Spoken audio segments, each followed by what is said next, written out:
So, next chapter, kingdom Plantae. Okay, जसं की मी तुम्हाला लास्ट चॅप्टर मध्ये सांगितलं होतं की 5 किंगडम मध्ये पहिले जे 3 किंगडम होते त्याचं सगळं इन्फॉर्मेशन आपण बघितलेले होते, म्हणजे मोनेरा, प्रोटिस्टा, फंजाय, त्यांचं डिव्हिजन कसं होतं, त्याचे कॅरेक्टरिस्टिक्स डिटेलमध्ये आपण पाहिलेले होते. पण 2 जे किंगडम होते अॅनिमलिया आणि प्लांटी, ह्याच्यासाठी वेगळा चॅप्टर आपण काय करतोय आता डिस्कस करतोय. त्यामध्ये आपण आज पहिला जो चॅप्टर बघणार आहे त्या किंगडम मधला, म्हणजे 3 नंबरचा चॅप्टर आहे आता आपल्या बुक मध्ये, त्याचं नाव आहे किंगडम प्लांटी. तुम्हाला सर्वांना माहित आहे प्लांटीला आपण मराठीमध्ये काय म्हणतो, वनस्पती. आपल्या अवतीभोवती वेगवेगळ्या वनस्पती आपल्याला पाहायला मिळतात, अगदी छोट्या वनस्पतीपासून ते मोठ्या वनस्पतीपर्यंत. मग अशा वेगवेगळ्या ज्या वनस्पती बघायला मिळतात त्यांचं व्यवस्थित आपल्याला काय करता आलं पाहिजे, क्लासिफिकेशन करता आलं पाहिजे. मग या क्लासिफिकेशन मध्ये किंगडम प्लांटीचे काय केले जातात, सुरुवातीला 2 डिव्हिजन क्रिएट केल्या जातात. डिव्हिजन किंवा त्याला आपण काय म्हणतो, सब किंगडम. ह्या क्लासिफिकेशनच्या रँक आपण लास्ट लेक्चर मध्ये किंवा लास्ट चॅप्टर मध्ये बघितलेल्या होत्या. किंगडम नंतर येणारी कोणती, डिव्हिजन किंवा त्याला काय म्हटलं जातं, sub kingdom. So kingdom plantae divided by 2 division और 2 सब किंगडम. पहिला कोणता, cryptogamae. What is mean by crypto, क्रिप्टोचा अर्थ असतो हिडन, ठीक आहे, आणि गॅमीचा अर्थ असतो मॅरेज. शब्दशः अर्थ झाला तर काय येतं, तर लपून छपून केलेलं लग्न, असा याचा अर्थ होतो. गंमत आहे बरं काय तर, पण शब्दशः अर्थ घेतला तर तसं नाही. लपून छपून ह्या काय वनस्पती आहे, ह्या काय लपून छपून आपल्यासारखं नाहीये, ठीक आहे, नाहीतर आपल्या बरेच जण, ठीक आहे, सगळे सैराटच असतात, असं नाहीये इथं, ठीक आहे. इथं काय आहे, क्रिप्टोचं मिनिंग हिडन आहे, गॅमीचा अर्थ मॅरेज. पण काय कंडिशन, तर त्यांच्यामध्ये स्पोर फॉर्मेशन होत असतात. पण स्पोर फॉर्मेशन झाल्यानंतर सीड्स आणि फ्रूट डेव्हलप होत नाही, म्हणजे रिप्रोडक्शन होतं. मॅरेज कशासाठी करायचं असतं, रिप्रोडक्शन साठी. कशासाठी करायचं असतं, आता तुम्हाला चांगलं समजतंय, ठीक आहे. मॅरेज कशासाठी असतं, तर प्रत्येक ऑर्गॅनिझम काय करत असतो, रिप्रोडक्शन करत असतो, आणि रिप्रोडक्शन मध्ये आपलं जाती सातत्य टिकवण्याचा प्रयत्न करत असतो.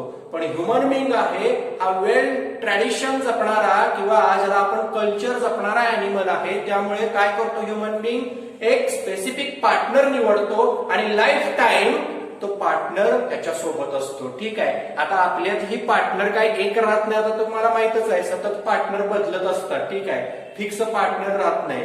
पण या अॅनिमल मधल्या सारख्याच प्लांट मध्ये सुद्धा काय असतं, तर जे रिप्रोडक्शन आहे ते रिप्रोडक्शन होण्यासाठी इथं त्यांच्यात स्पोर फॉर्मेशन म्हणजे असेक्शुअल रिप्रोडक्शन होत असतं. स्पोर फॉर्मेशन होतात याचं असेक्शुअल रिप्रोडक्शन होत असतं, किंवा सेक्शुअल रिप्रोडक्शन कधी कधी फार त्यांच्यात नाहीच बघायला मिळत. पण जरी रिप्रोडक्शन झालं तरी त्यांच्यामध्ये काय होत नाही, सीड आणि फ्रूट डेव्हलप होत नाही. तुम्हाला सगळ्यांना माहित आहे, म्हणजे ह्याला फुलं येत नाहीत. फुलं आली, फुलांचं रूपांतरण कशामध्ये झालं, फ्रूट मध्ये, आणि फ्रूटच्या आतमध्ये सीड तयार झालं, आणि मग सीड ते ज्या वेळेला आपण जमिनीमध्ये लावणार आहे तेव्हा ते परत नवीन वनस्पती उगवून येणार आहे. अशा कुठल्याही प्रकारचे सीड्स फ्रूट यांच्यामध्ये काय होत नाहीत, डेव्हलप होत नाहीत, ठीक आहे. हा झाला क्रिप्टोगॅमी. क्रिप्टोगॅमी, ठीक आहे. या क्रिप्टोगॅमी मध्ये 2 प्रकारचे काय येतात, प्लांट येतात. कोणते कोणते, नॉन व्हॅस्क्युलर आणि व्हॅस्क्युलर. आता व्हॅस्क्युलर काय असतात, तर व्हॅस्क्युलर हे टिश्यू असतात. 11वीला तुम्हाला tissue types, plant tissue types मध्ये व्हॅस्क्युलर टिश्यू काय असतात, वाहक, वाहून नेणाऱ्या, ठीक आहे, अशा त्याला व्हॅस्क्युलर असं म्हटलं जातं. अशा वाहक असणाऱ्या ऊती किंवा व्हॅस्क्युलर टिश्यू ज्यांच्यामध्ये नसतात असा एक ग्रुप आणि असतात असा एक ग्रुप. मग व्हॅस्क्युलर टिश्यू नसणाऱ्या ग्रुपमध्ये पुन्हा त्याचे काय पडतात, ग्रुप पडतात. त्याचं नाव काय आहे, थॅलोफायटा, ब्रायोफायटा. म्हणजे क्रिप्टोगॅमी मध्ये नॉन व्हॅस्क्युलर आणि व्हॅस्क्युलर प्लांट असं 2 त्याचं काय झालं, डिवायडेशन झालं. आणि नॉन व्हॅस्क्युलर मध्ये 2 टाईप आले, थॅलोफायटा, ब्रायोफायटा. यांच्यामध्ये कुठल्याही वाहिन्या नसतात, ठीक आहे, म्हणजे व्हॅस्क्युलर टिश्यू नसतात तिथं. दुसरं व्हॅस्क्युलर टिश्यू असणारा कोणता, टेरिडोफायटा. म्हणजे सगळ्यात लोएस्ट हा प्लांट आला, त्याच्यानंतर सेकंड लोएस्ट हा आला, त्याच्यानंतर हा, म्हणजे हळूहळू लोएस्ट टू हायर प्लांट आपण डिस्कस करणार आहे. लोएस्ट टू खालून वर. मग हा पहिला, हा दुसरा, तिसरा, हे झाले क्रिप्टोगॅम.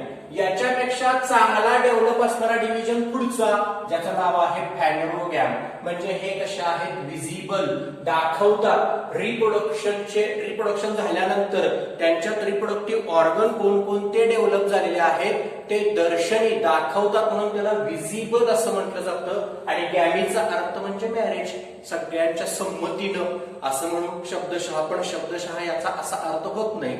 विजिबल मॅरेज याचा अर्थ ज्या वेळेला यांचं रिप्रोडक्शन होतं त्यावेळेला त्यांच्यात पर्टिक्युलर कॅरेक्टर बघायला मिळतात, म्हणजे स्पेशल रिप्रोडक्टिव्ह स्ट्रक्चर यांच्यामध्ये बघायला मिळतं. मग ते सेक्शुअल असेल किंवा असेक्शुअल असेल, डझंट मॅटर, पण त्यांच्यात काय बघायला मिळतात, सीड बघायला मिळतात आणि फ्रूट सुद्धा बघायला मिळतात.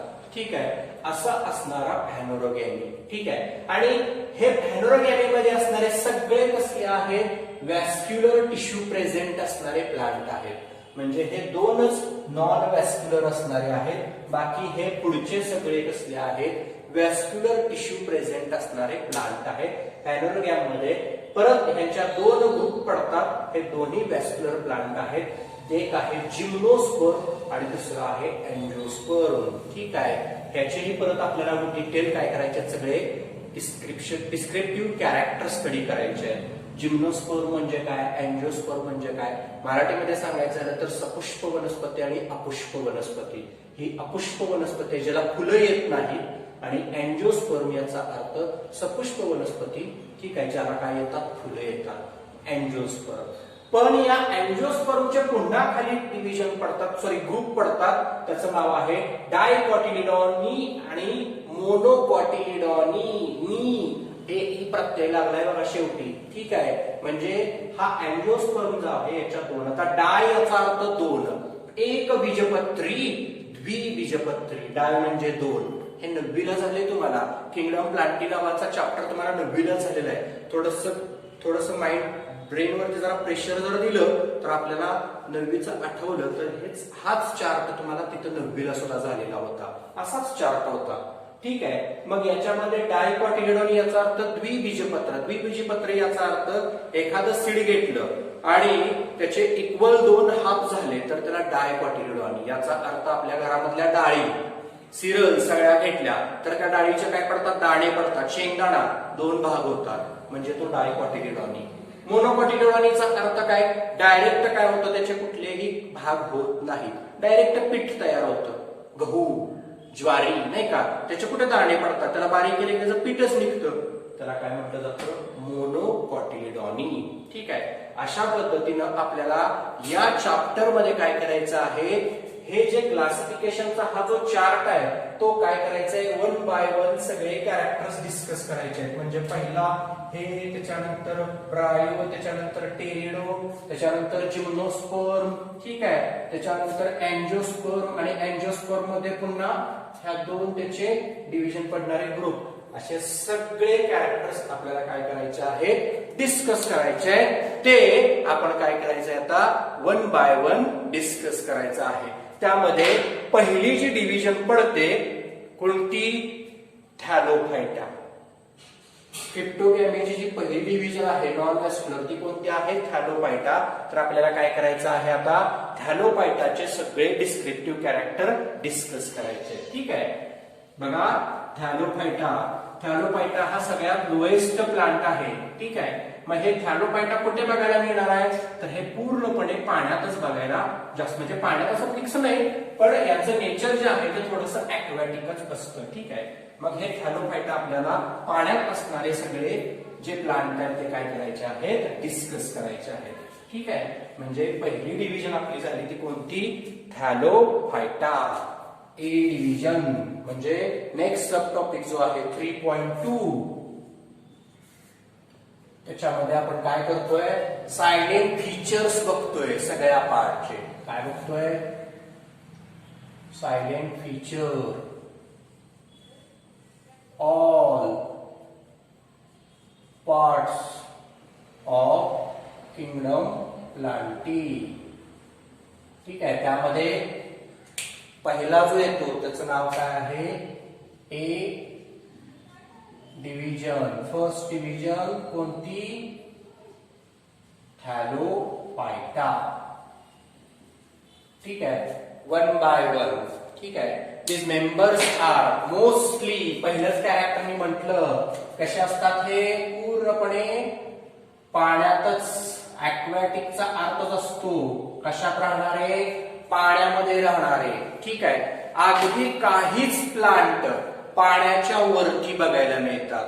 Few group of other plant as इपिफाइट्स.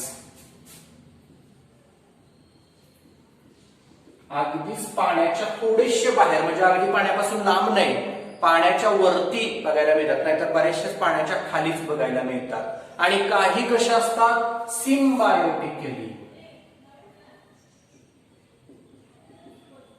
What is mean bye symbiotically? मगाशीच मी मीनिंग सांगितलं सिम्बायोसिसचं. ठीक आहे, सिम्बायोसिस मगाशी जे एक्झाम्पल सांगितलं तेच, की ज्या ठिकाणी दोन वेगवेगळे ग्रुप मधले असणारे ऑर्गॅनिझम एकत्र राहतात, ज्याला सिम्बायोटिकली. म्हणजे थॅलोफायटामध्ये असे सिम्बायोसिस करणारे बरेचसेच ऑर्गॅनिझम्स आपल्याला बघायला मिळतात. ठीक आहे, आणि अजून एक ग्रुप त्याच्यामध्ये कॅरेक्टर बघायला मिळतं, ते कोणतं? Epizoic. What is mean by epizoic? सांगितलेलं meaning growing or living non, काय सांगितलेलं आहे? Parasitically on the exterior living organism. हे एक्झॅक्ट काय आहे त्याचं मीनिंग सांगितलेलं आहे. काय सांगितलेलं आहे? Growing or living non parasitically on the exterior of living organism. वाढतात दुसऱ्या ऑर्गॅनिझम वरती, पण नॉन पॅरासाइटिकली, म्हणजे ऍज अ फूड म्हणून त्याच्यावरती डिपेंड राहत नाहीत, ते स्वतः वाढत असतात. म्हणजे दुसऱ्याच्या शरीरावरती जरी वाढत असले तरी ते त्याचा आधार घेत नाही, त्या शरीराचा, दुसऱ्याच्या, फक्त दुसऱ्याच्या शरीरावरती राहत असतात. ठीक आहे, म्हणजे त्याला काय म्हटलं जातं? एपिझोइक असं म्हटलं जातं. ठीक आहे, ह्याच्यामध्ये सगळे जे येतात त्या अक्वॅटिक अल्गी. मगाशीच मी म्हटलं अल्गी होतं ना, अल्गी आणि फंजाय, ज्याला आपण सिम्बायोटिक असोसिएशन म्हटलं होतं. ह्याच्यात सगळ्या अक्वॅटिक अल्गीज बघायला मिळतात. ठीक आहे, इंटरेस्टिंग आहे. आणि जास्त करून ह्या कुठं बघायला मिळतात अक्वॅटिक अल्गी? फ्रेश वॉटर मध्ये अँड मरीन, समुद्रामध्ये सगळ्यात जास्त बघायला मिळतात. या ज्या अक्वॅटिक अल्गी थॅलोफायटामध्ये ज्या येतात त्या जास्त करून कुठे बघायला मिळतात? तर समुद्रामध्ये जास्त बघायला मिळतात. आणि मोस्ट ऑफ मेंबर जे आहेत ते काय करत असतात? सिम्बायोटिक असोसिएशन याच्यामध्ये काय करत असतात. ठीक आहे, आता सगळ्यात इम्पॉर्टंट, यांच्यामध्ये थायरॉइडचा पार्ट असतो. यांच्यामध्ये काय असतो? थायरॉइड, म्हणून तर त्याला थॅलोफायटा म्हटलं जातं. काय असतो हा थायरॉइड? तर हा थायरॉइड जो पार्ट आहे हा अनडिफरन्शिएटेड पार्ट असतो. म्हणजे जो मूळ, रूट, शूट म्हणजे स्टेम, त्याच पद्धतीनं लीव्स यांना काय करत नाही? वेगळं करत नाही, एकसारखंच असतं. मुळापासून ते वरती पानापर्यंत सगळं स्ट्रक्चर एकसारखं बघायला मिळतं. Undifferentiated part, undifferentiated part, that is root, shoot म्हणजे स्टेम, आणि लास्ट leaves. तीनही पार्ट कसे असतात? एकत्रच असतात, वेगवेगळे नाही. आपण जर एखादं हायर प्लांट बघितलं, वडाचं झाड असेल किंवा आंब्याचं, ज्यामध्ये आंब्याची मुळं वेगळी बघायला मिळतात, आंब्याचं खोड वेगळं बघायला मिळतं, पान वेगळं बघायला मिळतं. ह्याच्यात कळतच नाही नक्की पान कुठलं आहे, मूळ कुठलं आहे, स्टेम कुठलं आहे, कारण खालून वरपर्यंत हे प्लांट कसे बघायला मिळतात? एकसारखेच बघायला मिळतात. ठीक आहे, दुसरं, एवढे हे part small unicellular microscopic like structure असणारे सुद्धा याच्यात ऑर्गॅनिझम बघायला मिळतात. बघा, स्मॉल, व्हेरी स्मॉल, अगदी मायक्रोस्कोपिक, युनिसेल्युलर. ठीक आहे, असे सुद्धा याच्यामध्ये ऑर्गॅनिझम बघायला मिळतात. त्याच्यामध्ये क्लोरेला, तुम्हाला झालेलं आहे बघा एक्झाम्पल, हे क्लोरेला. हे क्लोरेला नावाचे जे प्लांट आहे थॅलोफायटामध्ये असणारा, हा जो क्लोरेला आहे हा कसा आहे? मायक्रोस्कोपिक आहे, युनिसेल्युलर आहे. या क्लोरेलाचं फ्रॅगमेंटेशन टाईपनं म्हणजे त्याचे तुकडे तुकडे होतात आणि त्यांचं रिप्रोडक्शन होत असतं. असा असताना हा क्लोरेला आपल्याला बघायला मिळतो. ठीक आहे. आता हा जो क्लोरेला आहे हा अतिशय स्मॉल आहे. ठीक आहे. आणि हा कसा आहे, नॉन मोटाईल.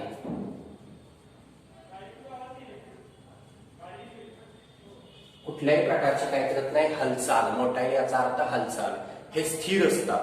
कुठल्याही दगडावरती वगैरे जे उथळ पाणी असतं त्या दगडाला ते पूर्णपणे क्लोरेला काय झालेले असतात, चिकटलेले असतात, म्हणजे ते स्थिर असतात. ठीक आहे. त्याच्यामध्ये काही मोटाईल सुद्धा असणारे एक्झाम्पल त्यांनी सांगितलेले आहेत जे मल्टीसेल्युलर असतात. ठीक आहे. त्याचं नाव आहे क्लॅमिडोमोनास. Next example क्लॅमिडोमोनास. हे कसं आहे, मोटाईल आहे शिवाय मल्टीसेल्युलर. ठीक आहे. मल्टीसेल्युलर आहे आणि मोटाईल सुद्धा आहे. क्लॅमिडोमोनास तुमच्या बुकमध्ये दाखवले क्लॅमिडोमोनासचं पिक्चर. ठीक आहे. हे हालचाल करू शकतात स्वतः. तसं बघितलं तर तुम्हाला असं वाटेल की वनस्पती सर कुठे हालचाल करतात. एक एक्झाम्पल तुम्हाला माहिती आहे, लाजाळूचं पान. त्याला हात लावला की त्याची बघा पानं मिटतात. त्याचबरोबर तुम्हाला नवीन अजूनही झालेलं होतं, सजीवांची जी वाढ होत असते प्रकाशाच्या दिशेने आणि पाण्याच्या दिशेने खाली मुळाची वाढ, ही सुद्धा एक हालचालच म्हटली जाते. त्याला इंडिपेंडंट आणि डिपेंडंट काय म्हटलं जाते, ग्रोथ किंवा मुवमेंट म्हटलं जातं. वृद्धी संलग्न हालचाल, वृद्धी असंलग्न, अशा टाइप्स तुम्हाला नववीला झालेले होते. ठीक आहे. इथं फक्त एवढंच लक्षात ठेवा की वनस्पती, बऱ्याचशाच वनस्पती काय करू शकतात, हालचाल. ज्यामध्ये थॅलोफायटामध्ये क्लॅमिडोमोनास जो आहे तो हालचाल करू शकतो आणि क्लोरेला नावाचा जो प्लांट आहे ते काय करू शकत नाही, हालचाल करू शकत नाही. ठीक आहे. असे असणारे हे जे सगळे जे ऑर्गॅनिझम्स आहेत जे अनब्रांचड असतात. फिलामेंटस सारखी त्यांची बॉडी असते. फिलामेंटस थ्रेड लाईक बॉडी असते त्यांची. मासे फिलामेंटस आणि अनब्रांचड असणारे कुठले ऑर्गॅनिझम आहे त्याच्यामध्ये, फिलामेंटस अँड अनब्रांचड. त्याच्यामध्ये एक्झाम्पल आहे चारा. ठीक आहे. एक्झाम्पल चारा, चारा नव्हे. ठीक आहे. चाराच म्हटलं जातं त्याला. हे जे चारा नावाची जी वनस्पती आहे या थॅलोफायटामध्ये सापडते. हे चारा नावाची कशी आहे, फिलामेंटस थ्रेड लाईक स्ट्रक्चर्स बघायला मिळतं. ठीक आहे. याच्यामध्ये आणि कसं आहे तर अनब्रांचड.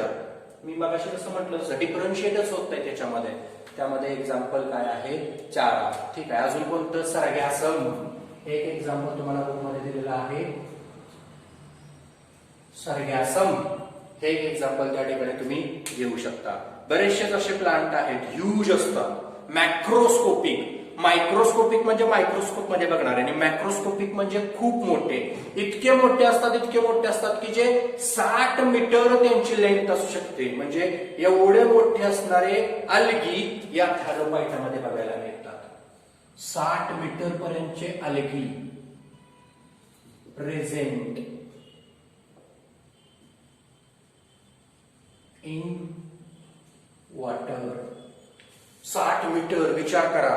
ठीक आहे. म्हणजे आपल्याकडे खूप मोठं झाड म्हटलं जातं ते किती मीटर पर्यंत असतं, 10 मीटर, 20 मीटर, 30 मीटर. फार मोठं झाड असेल तर खूप वडाचं वगैरे मोठं झाड असेल ते कोलकाता गार्डन मध्ये तुम्हाला दाखवलेलं 250-200 वर्षाचं झाड. हे एवढे म्हणजे इतक्या मोठी मोठी ह्या वनस्पती असतात. आता तुम्ही म्हणाल सर ह्याच्यात कुठले पानं फुलं असे ऑर्गन पण नाहीयेत, तरी सुद्धा ही एवढी मोठी कशी काय, तर मी आता म्हटलं तसे मॅक्रोस्कोपिक असतात. समुद्रामध्ये असतात हे खास करून एवढ्या उंचीची. 60-60 मीटर मध्ये सापडणारे हे जे थॅलोफायटामधले जे ऑर्गॅनिझम्स आहेत ते खास करून कुठे सापडतात तर समुद्रामध्ये सापडतात. आता याच्यानंतर या असणाऱ्या अल्गी किंवा त्याला आपण थॅलोफायटा म्हणतो, या थॅलोफायटाची सेल वॉल म्हणजे हे प्लांट आहे म्हणजे यांना काय असणार आहे, सेल वॉल प्रेझेंट असणार आहे. मग ती सेल वॉल कोणत्या टाईपची असते ते आता आपल्याला काय करायचं, डिस्कस करायचं आहे. म्हणजे बरेचसे याच्यामध्ये अजून कॅरेक्टर्स आहेत, एवढे कॅरेक्टर नाही, अजून कॅरेक्टर याच्यामध्ये सांगितलेले आहेत. काय तर सेल वॉल ज्याच्यामध्ये पॉलिसॅकराइड पासून सेल वॉल तयार होते.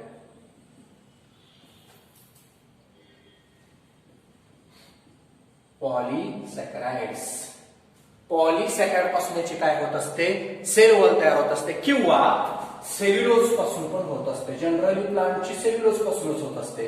काहीच याच्यातले अल्गी अशी आहेत, अल्गी म्हणजेच थॅलोफायटा, की ज्यांची पॉलिसॅकराइड पासून होत असते. सेल्युलोज म्हणजे शुगरचाच पार्ट असतो. ठीक आहे. म्हणून त्यांनी परत ग्लुकोज पण दिलेला आहे. ठीक आहे. सेल्युलोज किंवा ग्लुकोज किंवा वेगवेगळ्या प्रकारचे प्रोटीन पासून सुद्धा होत असतं. ठीक आहे, वेगवेगळ्या प्रकारच्या प्रोटीनचा सुद्धा काय केला जातो या ठिकाणी यूज केला जातो. कशासाठी?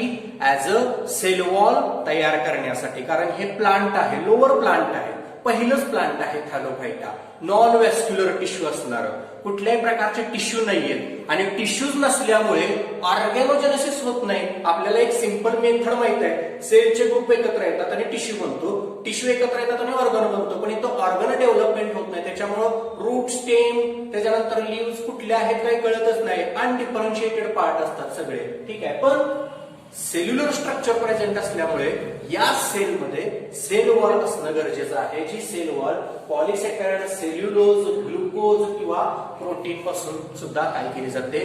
तयार केली जाते. पण सगळ्यात इम्पॉर्टंट नेक्स्ट आता याचे फंक्शन. या असणाऱ्या थॅलोफायटामध्ये सापडणाऱ्या ज्या वनस्पती आहेत त्याचा ह्युमन वेलफेअरला काही यूज आहे का, किंवा इतर कुठल्या सजीवांना यूज आहे का? जनरली प्लांटला काय म्हटलं जातं? प्रोड्युसर असं म्हटलं जातं. ठीक आहे, प्लांटला काय म्हटलं जातं? प्रोड्युसर.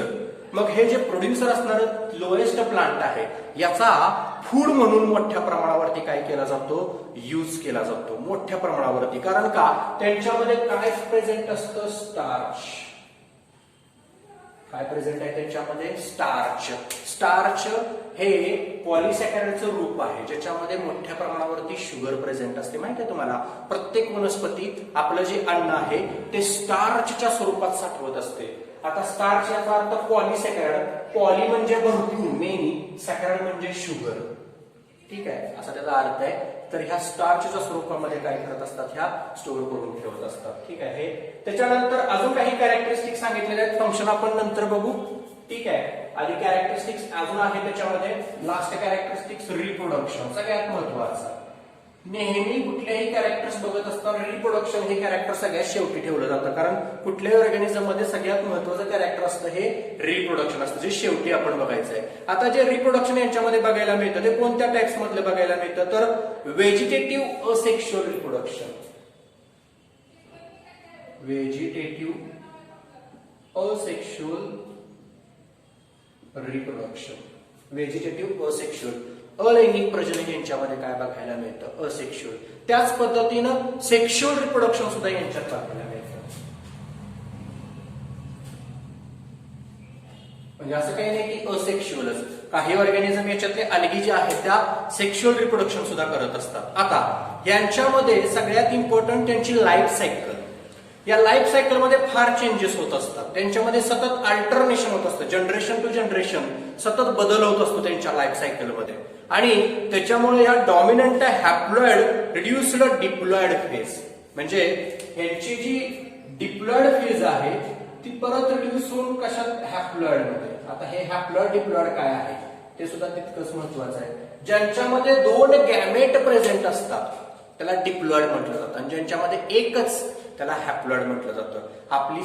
आपल्यामध्ये किती गॅमेट असतात? 2n नंबर असतो, म्हणजे एका सेलमध्ये 2 गॅमेट. म्हणून तर आपण म्हणतो ना पेअर असतात क्रोमोझोमचे. बघा आपल्यामध्ये 46 पेअर, म्हणजे किती? तर 23 जोड्या क्रोमोझोमच्या. जोड्या म्हणजे क्रोमोझोमचे सेट पण 2-2 असतात. बघा, एक सेट नसतो, प्रत्येक क्रोमोझोमचा 2-2 सेट प्रत्येक ऑर्गॅनिझम मध्ये असतो. म्हणून त्याला 2n नंबर, 2 गॅमेट, 2 युग्मनज असणारे त्याला डिप्लॉइड म्हटलं जातं. आणि हॅप्लॉइड याचा अर्थ एक. ज्यावेळेला सेल डिव्हिजन होत असतं प्रत्येक ऑर्गॅनिझम मध्ये त्यावेळेला त्या डिप्लॉइडचं कशामध्ये कन्व्हर्जन होत असतं? हॅप्लॉइड मध्ये. त्या डिप्लॉइडचं हॅप्लॉइड कसं होतं याचं सगळं डिस्कशन आपल्याला सेल डिव्हिजन नावाच्या टॉपिक मध्ये आपल्याला काय करणार आहे? आपण डिस्कस करणार आहे. फक्त याच्यामध्ये काय होतं की सतत अल्टरनेशन होत असल्यामुळं हॅप्लॉइड डिप्लॉइड हे तर सगळी सारखी काय बघायला मिळते? फेज चेंज होत असतो ना लाईफ सायकल मध्ये, म्हणून इथं सारख्या फेजेस काय होत असतात? चेंज होत असतात. ठीक आहे, आणि मग या असणाऱ्या थॅलोफायटा अल्गीचे परत आपल्याला काय करायचे आहे? Further classification. म्हणजे इथं अल्गी किंवा थॅलोफायटा संपत नाही, हे फक्त त्याचे काय झाले? जनरल कॅरेक्टरिस्टिक्स झाले. आता या अल्गीचे पुन्हा काय पडतात? पुढं क्लास पडतात किंवा पुढचं त्यांचं क्लासिफिकेशन येतं. ते आता काय करायचं आपल्याला या ठिकाणी बघायचं आहे. थॅलोफायटा. ह्याच्यामध्ये 3 क्लास पडतात, 1 बाय 1. पहिला क्लोरोफायसी. क्लोरोचा अर्थ असतो ग्रीन. लक्षात घ्या, अगदी सोपं आहे क्लासिफिकेशन. क्लोरोचा अर्थ असतो ग्रीन, फायसी म्हणजे थॅलोफायटा. बघा 1 बाय 1 फ्रेश वॉटर.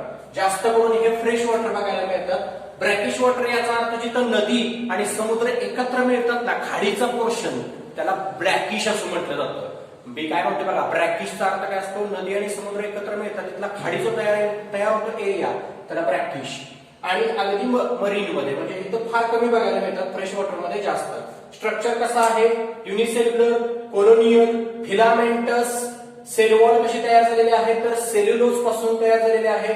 आणि शेप जो असतो प्रत्येक ऑर्गॅनिझमचा याच्यामध्ये सापडणाऱ्या प्लेट लाईक असतो. रेटिक्युलेट याचा अर्थ शेप कप्पे कप्पे केल्यासारखे, कप सारखा असतो आपल्या घरामध्ये असतो तसा. रिबीन सारखा शेप असतो. स्पायरल सुद्धा याच्यामध्ये शेप बघायला मिळतो. तुम्हाला तुमच्या पुस्तकामध्ये वेगवेगळे या असणाऱ्या क्लोरोफायसामध्ये असणाऱ्या एक्झाम्पलची चित्र दिलेली आहेत, ते तुम्ही बघितल्यानंतर लगेच तुमच्या लक्षात येईल. ठीक आहे.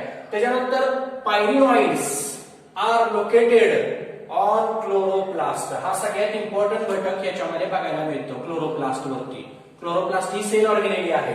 क्लोरोफिल वरती बघायला मिळणारी क्लोरोफिल ए आणि क्लोरोफिल बी असे फोटोसिंथेटिक पिगमेंट बघायला मिळतात. फूड जे स्टोअर केलं जातं ते स्टार्च मध्ये स्टोअर केलं जातं. आणि हे क्लोरोफिल ए, क्लोरोफिल बी ह्या क्लोरोप्लास्ट मध्ये बघायला मिळतात. त्याचबरोबर पायरिनॉइड्स नावाचं सुद्धा एक पिगमेंट या असणाऱ्या क्लोरोप्लास्ट मध्ये बघायला मिळतात, म्हणजे क्लोरोफिल ए आणि बी व्यतिरिक्त. ठीक आहे. या असणाऱ्या क्लोरोफायसीमध्ये जे स्पेसिस अलगी सापडतात त्याचा यूज स्पेस ट्रॅव्हलर, हा क्वेश्चन येतो बऱ्याच वेळेला. ठीक आहे. स्पेस ट्रॅव्हलर या असणाऱ्या अलगीचा वापर ऍज अ फूड म्हणून करतात, कारण याच्यामध्ये न्यूट्रिशनल व्हॅल्यू फार असते. म्हणजे अतिशय थोडं जरी खाल्लं यातल्या अलगी ऍज अ फूड म्हणून तर त्याच्यात भरपूर न्यूट्रिशन मिळतं. म्हणून स्पेस ट्रॅव्हल जे अंतराळामध्ये जे स्पेस ते काय आपल्यासारखं खाणं खात नाहीत, थोडंच खातात, पण त्यांना सगळी मात्रा मिळाली पाहिजे, सगळ्या न्यूट्रिशनल व्हॅल्यू मिळाल्या पाहिजेत. त्यासाठी या क्लोरोफायसीमध्ये असणाऱ्या अलगी ते ऍज अ फूड म्हणून खात असतात. ठीक आहे. मग एक्झाम्पल क्लॅमिडोमोनास, स्पायरोगायरा, चारा, वनवॉक्स, युलोथ्रॅक्स. चार बघा माझे परत एकदा, क्लॅमिडोमोनास, स्पायरोगायरा, चारा, वनवॉक्स, युलोथ्रिक्स. हे काय आहेत त्याचे काही एक्झाम्पल्स. बुक मध्ये बरीच एक्झाम्पल दिलेत, तुम्ही 1-2 घेतले तरी चालतील. फिओफायसी. फिओचा अर्थ असतो ब्राऊन. ठीक आहे. ब्राऊन अलगी, ब्राऊन रंगाचे पिगमेंट असतात म्हणून याला फिओफायसी म्हणतात. जसा हा हिरव्या रंगाचा, तसा याला काय म्हटलं जातं, ब्राऊन अलगी म्हटलं जातं. ह्याला ग्रीन अलगी म्हटलं जातं. हे कसे सापडतात जास्त करून, तर समुद्रामध्ये जास्त सापडतात आणि अगदी फ्रेश वॉटर मध्ये कमी. बघा बरोबर, याच्या उलट हे फ्रेश वॉटर मध्ये जास्त, कमी समुद्रामध्ये. इथं जास्त समुद्रामध्ये, कमी गोड पाण्यामध्ये. ब्रांचड किंवा फिलामेंट स्ट्रक्चर बघायला मिळतं. ठीक आहे. ब्रांचड स्ट्रक्चर मध्ये असणार, ब्रांचड म्हणजे ब्रांचिंग असणारं स्ट्रक्चर, वेगवेगळ्या फांद्या जशा झाडांना असतात तसं ब्रांचिंग स्ट्रक्चर बघायला मिळतं. असे ब्रांचिंग स्ट्रक्चर असणारे एक एक्झाम्पल एक्टोकार्पस. आणि filament structure, filament thread like structure बघायला मिळतं अशा प्लांटचं, त्याला म्हटलं जातं. दुसरं एक्झाम्पल आहे टॅलोनिया. पी सायलेंट आहे, इंग्लिश तुम्हाला ग्रामर झालेलं आहे. टॅलोनिया म्हटलं जातं, P silent. Okay. Cell wall जी आहे ती सेल्युलोज पासूनच तयार केली जाते. क्लोरोफिल ए, क्लोरोफिल बी असे पिगमेंट आहेत. त्याच्या व्यतिरिक्त जसं इथं पायरिनॉइड्स आहे तसा इथं फ्युकोझॅन्थिन नावाचा, असे महत्वाचे पॉइंट नीट आणि सीईटीला विचारतात बरं का. इथं ऍडिशनल कोणतं पिगमेंट आहे, फ्युकोझॅन्थिन. आणि इथं कुठला आहे, पायरिनॉइड्स. असे फोटोसिंथेटिक ऍडिशनल पिगमेंट याच्यामध्ये बघायला मिळतात. त्याच्यामुळे त्याला एक कलर येतो, कोणता, ब्राऊन रंगाचा. स्टार्च, फूड मटेरियल कशामध्ये स्टोअर केलं जातं, स्टार्च. पण स्टार्च मध्ये सुद्धा प्रकार आहे, कोणता, हेही नीट आणि सीईटीला विचारलं जातं की फिओफायसी मध्ये कोणत्या प्रकारचं स्टार्च बघायला मिळतं, तर मॅनिटॉल आणि लॅमिनारिया. हे असे लॅमिनारिया अशा प्रकारचे काय बघायला मिळतात, तर त्या ठिकाणी स्टार्चचे टाइप्स बघायला मिळतात. Leaf like structure. आता इथं पानं येत नाहीत, मगाशीच मी म्हटलं अनडिफरन्शिएटेड पार्ट असतात, म्हणजे ऑर्गन कुठले तयार होत नाहीत. ठीक आहे. पण लीफ सारखं स्ट्रक्चर दिसतं, त्याला फ्रॉन्ड असं म्हटलं जातं. आणि स्टाक म्हणजे स्टेम, खोड, खोडासारखं स्ट्रक्चर बघायला मिळतं, त्याला स्टाईप असं म्हटलं जातं. असे ही पॉइंट सीईटीला आणि नीटला विचारतात. स्टाईप स्टार्क सारखा पोर्शन कुठे बघायला मिळतो किंवा लीफ लाईक फ्रॉन्ड ज्याला म्हटलं जातं तो कुठं थिओफायसी मध्ये. याचाही यूज ऍज अ फूड म्हणून म्हणजे समुद्रामध्ये सापडणाऱ्या ह्या ज्या ब्राऊन अलगी आहेत याचा यूज ऍज अ फूड म्हणून बरेचसेच काय करत असतात लोक करत असतात. खूप न्यूट्रिशनल व्हॅल्यू याच्यामध्ये बघायला मिळते. मग एक्झाम्पल सर्गॅसम आहे, फ्युकस आहे, एक्टोकार्पस आहे, अजूनही त्याच्यामध्ये तुम्हाला एक्झाम्पल बुक मध्ये दिलेले आहे. हे 2-3 एक्झाम्पल जरी तुम्ही घेतले तरी काही हरकत नाही. आणि सगळ्यात शेवटी जो क्लास आहे तो कोणता आहे रोडोफायसी. रोडोचा अर्थ असतो रेड, कारण ह्याच्यामध्ये जे ऍडिशनल पिगमेंट आहे बघा, याच्यामध्ये ग्लुकोझॅन्थिन, याच्यामध्ये पायरिनॉइड्स आणि ह्याच्यामध्ये फायकोइरिथ्रिन. कोणतं नाव आहे फायकोइरिथ्रिन. इरिथ्रिनचा अर्थ असतो रेड. आपल्यामध्ये सुद्धा इरिथ्रिन नावाचं पिगमेंट आहे ब्लड मध्ये, म्हणून आपल्या रक्ताचा रंग लाल कसा आहे लाल रंगाचा. ठीक आहे. हिमोग्लोबिन जे आहे त्या हिमोग्लोबिन मध्ये इरिथ्रिन पिगमेंट असतं ज्यामुळे आपल्या रक्ताचा रंग लाल होतो. तसं यांच्यामध्ये फायकोइरिथ्रिन नावाचं पिगमेंट क्लोरोफिल ए डी आणि याच्या व्यतिरिक्त हा फायकोइरिथ्रिन असतो त्यामुळे ते दिसताना कसे दिसतात अलगी रेड रंगाचे दिसतात. हे दोन्ही मध्ये सापडतात. फ्रेश वॉटर मध्ये पण तितकेच सापडतात आणि तितकेच फ्रेश मरीन वॉटर मध्ये पण सापडतात. सेल वॉलचं नेचर आहे ते सेल्युलोजिक आहे. आणि पेक्टिन हा प्रोटीनचा पार्ट आहे बरं का. पेक्टिन हा प्रोटीनचा पार्ट आहे. म्हणजे काही ठिकाणी सेल वॉल पेक्टिन पासून बनतात म्हणजे प्रोटीन पासून, आणि काही ठिकाणी सेल वॉल सेल्युलोज म्हणजे शुगर पासून बनतात. ठीक आहे. स्टोअर्ड फूड मटेरियल जे आहे इथं कसं मॅनिटॉल आणि लॅमिनारियन मध्ये स्टार्च मध्ये, तसं इथं स्टार्च स्टोअर फूड जे आहे त्याला काय म्हटलं आहे फ्लोरिडन स्टार्च. काय म्हटलं जातं फ्लोरिडन स्टार्च म्हटलं जातं त्याला. जसं इथं मॅनिटॉल आणि लॅमिनारियन आहे तसं तिथं फ्लोरिडन स्टार्च असं म्हटलं जातं. आता सगळ्यात इम्पॉर्टंट याचा इकॉनॉमिक इम्पॉर्टन्स ह्याच्यावरती एक क्वेश्चन विचारला जातो. अगार नावाचं एक अलगी या रोडोफायसी मध्ये येतं. या अगार नावाच्या ज्या अलगीपासून न्यूट्रिशनल किंवा मीडियम तयार केलं जातं. कुठल्या टेक्निक मध्ये टिश्यू कल्चर. हे तुम्हाला 12वीला टॉपिक असणार आहे टिश्यू कल्चरचा, ज्यामध्ये अगार नावाची जी अलगी आहे त्याचा यूज ते टिश्यू वाढवण्यासाठी, आर्टिफिशियली वाढवण्यासाठी, कृत्रिमरित्या वाढवण्यासाठी या अगाराचा यूज केला जातो ऍज अ फूड म्हणून. तो कसा केला जातो त्याचं सगळं डिस्कशन 12वीला आहे. ठीक आहे. त्यामध्ये एक्झाम्पल आता आपल्याला रोडोफायसी मध्ये भरपूर दिलेले आहेत. यामध्ये पहिले एक्झाम्पल आहे कॉन्ड्रस, त्याच्यानंतर पोरफायरिन, त्याच्यानंतर नेक्स्ट आहे जेरेडियम, त्याच्यानंतर पॉलिसायकोनिया. बरेचसेच एक्झाम्पल्स आहेत. तुम्ही 1-2-3 एक्झाम्पल्स इथं फॉलो केले तरी काही हरकत नाही, पण सगळे एक्झाम्पल वाचून घ्या, फक्त बुक मध्ये दिलेली आहेत. ठीक आहे. दिलेला होमवर्क जो आहे तो तुम्ही चांगल्या पद्धतीनं करत आहात अशाच पद्धतीनं करा. तर आज आपण काय केलेलं आहे या ठिकाणी फक्त पहिली डिव्हिजन कंप्लीट केलेली आहे किंगडम प्लांटी मधली थॅलोफायटा. ठीक आहे. आता थॅलोफायटा झाल्यानंतर नेक्स्टच्या लेक्चरला आपण काय करणार आहे ब्रायोफायटा बघणार आहे. ठीक आहे. तर आजचं लेक्चर जर तुम्हाला व्यवस्थित समजलं असेल तर तुम्ही आपल्या व्हायब्रंट अकॅडमीच्या चॅनलला सबस्क्राईब करा आणि लाईक, शेअर आणि कमेंट करायला विसरू नका. थँक्यू.